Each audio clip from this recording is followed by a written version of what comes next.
What's up? I am Kate with TypeMatch, and I'm all ready to talk to you about INTP relationships. I'm actually going to use this. It's just for fun.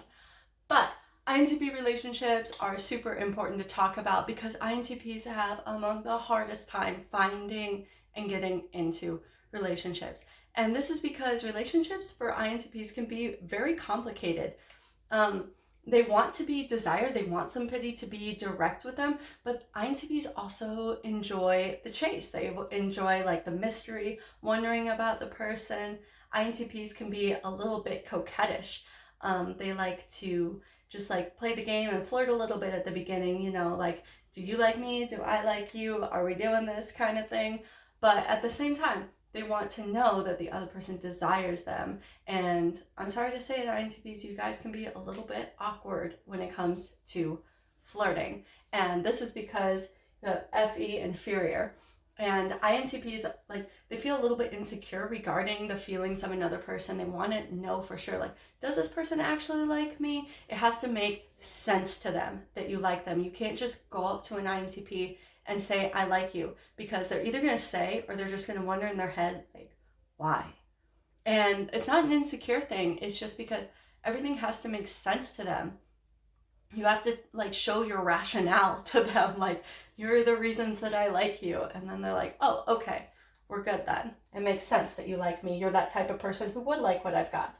But INTPs, they're not very good when it comes to picking up on sensory cues. There's actually a very funny video by Casually Explained on YouTube, and I'm sure this video is made by an INTP for INTPs. It's called Is She Into You? And you guys should watch it just to see how ridiculous you can be sometimes when it comes to picking up on cues of flirtation with people. And it's because INTPs go, well, they could be flirting with me, they could like me, or it could just be da da da da da. And that is an E right there, being like, let's look at all the possibilities for why this behavior is happening. Or an INTP might just like not notice altogether your flirtations and the sensory, because that is not their realm. So to find an INTP, I'm saying you have to find an INTP because an INTP is unlikely to find you. INTPs aren't the biggest when it comes to initiating. So if you are an INTP, you have to position yourself to be found in reality by these types that you are most compatible with. And it is unfortunate for INTPs that the types that they are most compatible with are among the least populous. What is it? Least common. There we go. Of the types. So, it can be hard for them in that regard too. And INTPs may just give up and think, dating's not for me. I don't like anybody. Nobody understands me. None of these people want them enough is basically what it is. So INTPs are super well matched for like an ENTJ that's going to scan the room, find the INTP, be drawn to them, be like, that person looks interesting. I wonder what they're thinking about. And go up and talk to the INTP and ask them out on a date, because INTPs and INFPs are the least likely to initiate when it comes to things like a first kiss or asking somebody out on a date. If you are one of these types and you do that, you're awesome. You are well developed and mature, and congratulations. But that's something that's difficult for INTPs and INFPs.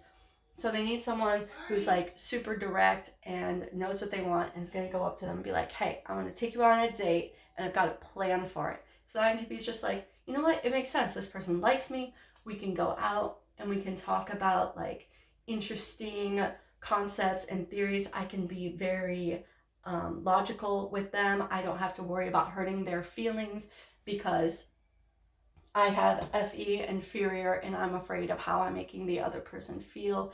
And it's not that INTPs can't be empathetic and caring and sweet, because they really are. They're just kind of awkward around these types of situations. Like if somebody is crying, an INTP's initial reaction is going to be like, oh, I don't know what to do, kind of like pull away. So it's like they want to help. They just don't really know how. This isn't their forte. So they like to be with someone that they can serve their logic to on a cold, hard platter, and that will be very rational with them. and that will show them a good time. INTPs just want to feel comfortable with the person too.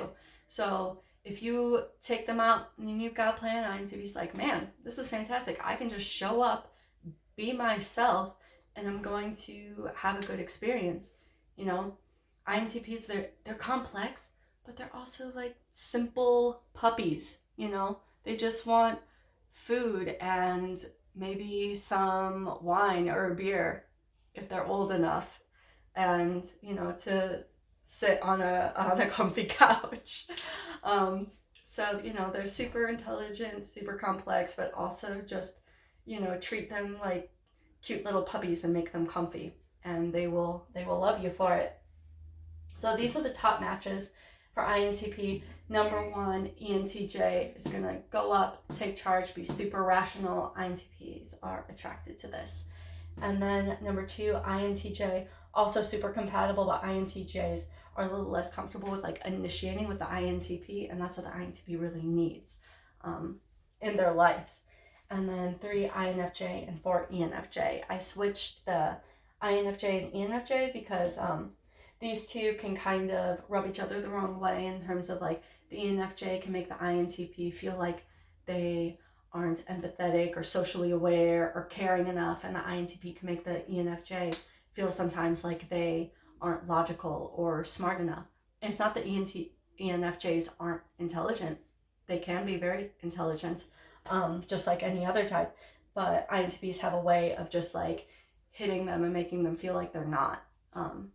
So that could be a problem, even though these two are like a pedagogue relationship and have a lot that they can teach each other. So it can be a really good relationship. But what else do I have to say about INTPs? If you want a good example of an INTP relationship, you can look at Carl Pilkington. His long-term girlfriend is named Suzanne, and she never appears in anything, but he does talk about how they met. And it's so INTP-ish. It's that they were at work and he wanted a hot chocolate from the machine and she offered to buy it for him and never asked for the money back. And he thought, in his words, she's all right. So that's an INTP for you there. Complex yet so simple. And the thing was, like, Suzanne just like, she initiated with him. She gave him a good experience, gave him a nice hot chocolate, showed that she wanted him by, continuing to initiate with him. And now they've been together for a very long time. However, they're not married, which is an important note with INTPs, is that they can have a hard time with commitment. Once they get into a commitment, they're good, they're solid, they're there, they're loyal, good relationship. But getting them to take that step into like getting into the relationship and then later getting married can be difficult for an INTP. And that's because a lot of them, especially when they're younger, they want to keep their options open. Not that they're going out and meeting tons of people all the time, but they like to think that they could. So this is another barrier for an INTP, like the what if, what could be. And that's why relationships for them can be tough to start. But once they get into a relationship, INTPs have a very good chance of like developing good, loving, caring, supportive relationships, just like any other type. So I hope this helped you out if you are an INTP or looking for an INTP or dating an INTP or whatever. If you want more information, you can visit at TypeMatch on Instagram, Twitter, or Facebook, or check out typematchapp.com.